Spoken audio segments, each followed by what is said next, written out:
the moment a narcissist starts valuing you again after discarding you. And I want to begin with the discard, because most conversations about the narcissist's return start with the return and skip over something that is essential to understanding why the return happens and what it actually means. The discard is not what most people who have been through it initially understand it to be. In the moment it occurs, in the specific, often shocking, frequently humiliating moment when the narcissist who was love bombing you 6 months ago treats you with a coldness and a contempt and a casual cruelty that seems almost impossible to reconcile with who appeared to be when they were pursuing you. It feels like a revelation about your worth, like the mask coming off and the truth underneath, it being that you were never actually valuable to the person who spent so much apparent effort making you feel that you were. The discard feels like a verdict, and the verdict delivered in the specific way that narcissistic discards are typically delivered, abruptly, often without adequate explanation, sometimes in the presence of the replacement who has already been acquired before the ending of what you thought was a significant relationship. The verdict feels like it is about you, like something about you was found insufficient, like the evaluation that the narcissist has been running throughout the relationship has finally arrived at a conclusion that you failed to meet the standard of. This is not what the discard is. The discard is not a verdict about your worth. It is a communication about the narcissist's supply economics, and understanding the difference between those two things, understanding it not just intellectually, but in the specific, felt. This has actually landed way that changes how you receive what comes next, is the foundation of everything this episode is going to give you. The discard happens not when the narcissist decides you are not valuable. It happens when the narcissist decides you are not currently the most valuable available source of what they need. This is a distinction that sounds subtle and is in practice enormous, because it means the discard was never about your absolute worth, and was always about your relative position in a supply hierarchy that the narcissist is continuously, largely unconsciously, managing. The new person who appears at or around the time of the discard is not better than you in any genuine sense. They are newer. They are producing the specific quality of supply that comes from the early stages of a dynamic. The admiration that has not yet been complicated by sufficient familiarity to become less automatic. The attention that has not yet been qualified by the kind of clear-eyed perception that develops when someone has been close enough for long enough to see past the presented self. The particular intensity of someone who is still in the process of being love-bombed, and whose responses, therefore, still carry the full force of someone encountering what appears to be an extraordinary person for the first time. The narcissist is not leaving you for something better. They are leaving you for something earlier in the cycle. They are resetting the cycle with a new person because you have reached the stage in the cycle where the supply quality inevitably declines, where the admiration becomes more conditional, where the perception becomes more accurate, where the management required to maintain the presented self in front of someone who has had significant time to observe the gap between the presented self and the actual self becomes increasingly costly. The discard is not a rejection of you. It is a rejection of the stage of the cycle you represent. And this distinction matters enormously for understanding what happens when the cycle with the new person progresses far enough that the new person represents the same stage that you represented when the discard occurred. Because here is what nobody who has just been discarded wants to hear, and what is nonetheless exactly true. The cycle will progress. The new person will move through the same stages you moved through, on whatever timeline the specific dynamic produces, toward the same stage you occupied when the discard happened. The love bombing will peak and begin to plateau. The admiration will become more conditional as the new person's perception develops. The management cost of maintaining the presented self will increase as familiarity increases. And the narcissist's supply economics will eventually produce the same assessment of the new person that produced the discard with you. That the current primary source is in a less productive stage of the cycle, and that the available supply landscape should be evaluated for better options. And when that assessment is being made, when the narcissist is running the evaluation that will eventually lead to the new person's discard, something very specific happens to your position in the supply hierarchy. Something that was not available during the period immediately after your discard, when the new supply was at peak production, and your supply was being retrospectively devalued to make the transition psychologically coherent. Your position improves, not because you change, because the cycle moved, because the new supply has become complicated and costly in the same ways you became complicated and costly, and in that context, the memory of what you provided, which has been devalued and stored rather than processed and released, begins to be reappraised. The reappraisal is not a genuine recognition of your worth. It is a supply economics calculation arriving at a conclusion that is more favorable to you than the previous calculation was. And that conclusion, and the specific moment it tips over into the behavior that most people recognize as the narcissist starting to value them again, is exactly where this episode is going. Let's talk about what the reappraisal actually consists of, because understanding its content is what allows you to read the subsequent behavior accurately rather than through the lens of hope that the behavior is specifically designed to activate. The reappraisal is not the narcissist sitting somewhere genuinely reconsidering what you meant to them, genuinely examining what the relationship provided and what the discard cost, genuinely arriving at a revised understanding of your worth that is motivated by care for you rather than by supply economics. It is nothing so reflective or so emotionally sophisticated as that. The reappraisal is the narcissist's supply management system performing a comparison, comparing the current primary source's position in the cycle against the remembered position of previous sources at their peak, and arriving at the assessment that a previous source, in their current unknown state, might represent a more productive supply option than the current source in its current declining state. You are being evaluated, not cherished, not missed in the full, specific, genuinely personal way that missing someone means when the missing comes from love rather than from need. Evaluated. And the evaluation is favorable to you not because the evaluator has grown or changed or developed the capacity for genuine appreciation that was absent during the relationship, but because the comparison is being made at a moment when the alternative is less appealing than you were at your best, and the memory of you at your best has been stripped of the complications that accompanied the best by the retrospective devaluation that the discard required. You are being compared not to yourself as you actually were, but to a memory of you that has been edited by the devaluation process into something that is more useful for the current supply calculation than the accurate version would be. This is the moment the specific behaviors begin, and the behaviors are recognizable once you know what you are looking for, because they share a common structure that the supply economics of the reappraisal always produces. The structure is this: they are all designed to reestablish contact and test availability while minimizing the narcissist's exposure to the specific risk that the reestablishment of contact carries. And that risk is not rejection, though rejection is unpleasant and the narcissist system will work to minimize it. The specific risk the behavior is designed to manage is the risk of revealing that the contact is motivated by supply need rather than genuine revaluation, because the behaviors only produce the supply that the reappraisal identified as available, if they are received as genuine, if the person on the receiving end of them interprets them as the authentic expression of someone who has genuinely reconsidered and genuinely wants to reconnect. The moment the behavior is read as supply seeking rather than genuine reconnection, it loses its operational power. The supply becomes unavailable, and the narcissist system knows this, which is why every behavior in this sequence is specifically constructed to be as legible as genuine reconnection and as illegible as supply seeking as the construction allows. Understanding the construction is what makes the difference between receiving the behavior as it presents itself and receiving it as what it actually is. And the first behavior in the sequence, and the ones that follow it in order of escalating investment, and the specific thing that changes in the narcissist when each successive behavior fails to produce the expected result. That is exactly where we are going next.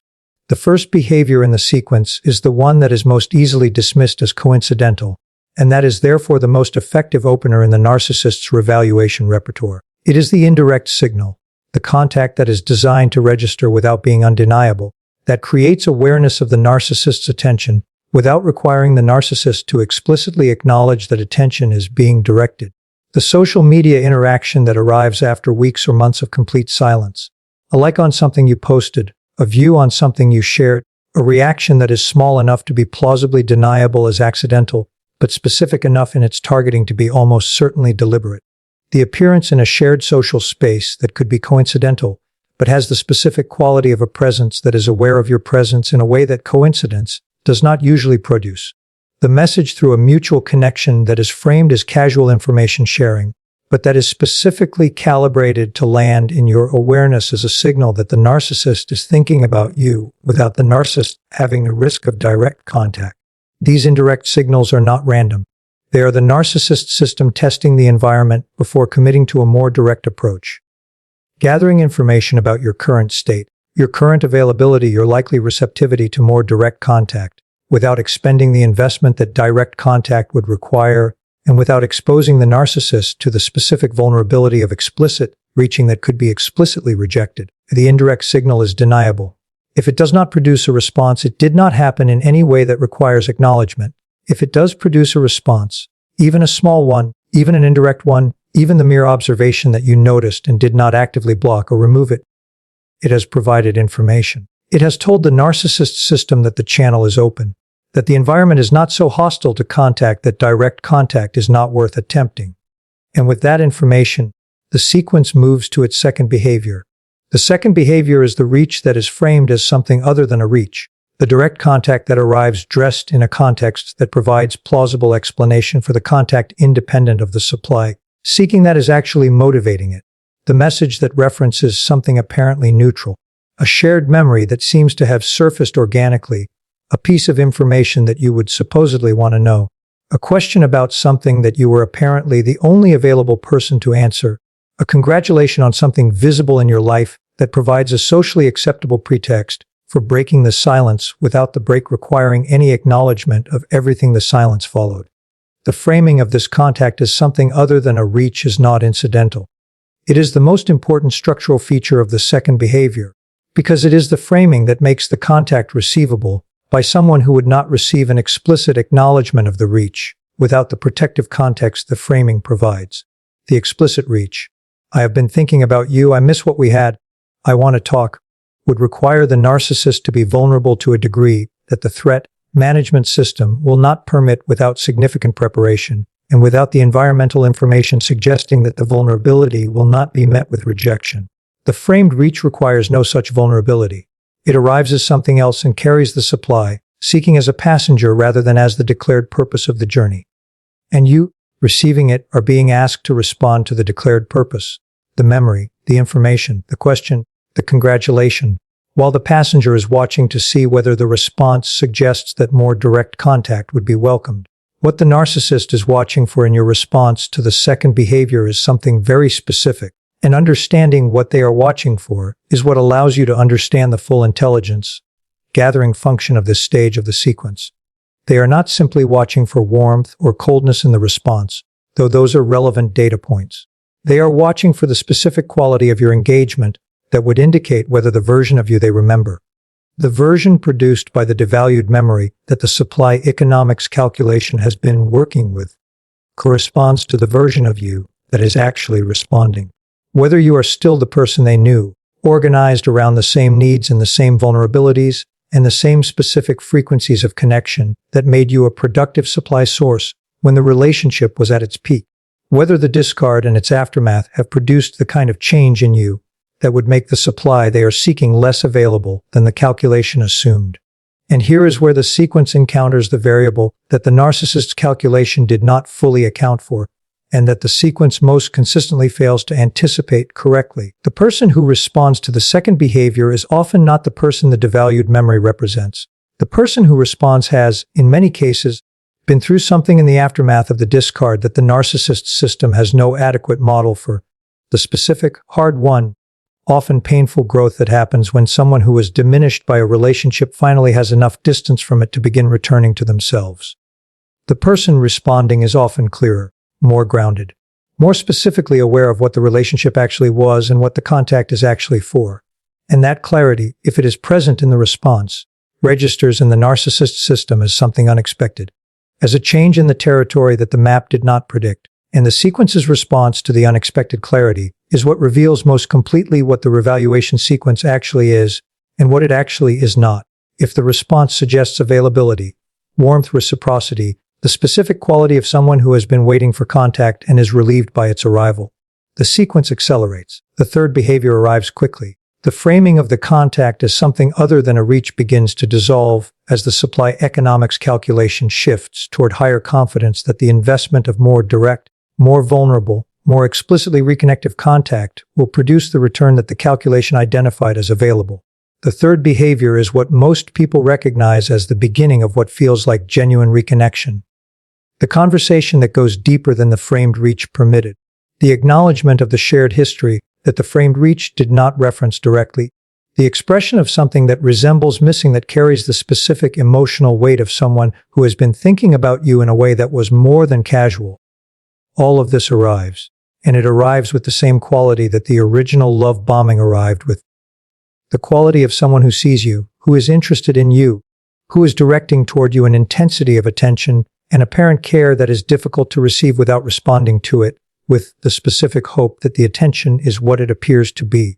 The quality is convincing. It is convincing because it is produced by the same system that produced the original love bombing, with the same tools, calibrated to the same specific frequencies of your responsiveness that the original love bombing identified, and that the relationship's history confirmed. The narcissist who is revaluing you knows what works with you in a way that a new person does not know yet.